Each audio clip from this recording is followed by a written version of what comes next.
पुरस्कार 2026 मिळणे हा खूप आनंद आणि सन्मान होता।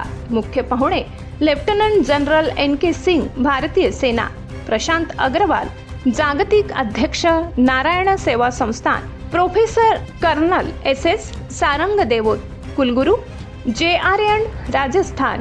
20 विद्यापीठाचे 20 प्रमुख उपस्थित होते। काल 27 मार्च रोजी मॅरियट हॉटेल उदयपूर राजस्थान येथे झालेल्या एका कार्यक्रमात सेलिब्रिटी, सामाजिक कार्य आणि शोध पत्रकारितेतील माझ्या उल्लेखनीय कार्याचा गौरव म्हणून हा पुरस्कार प्रदान करण्यात आला।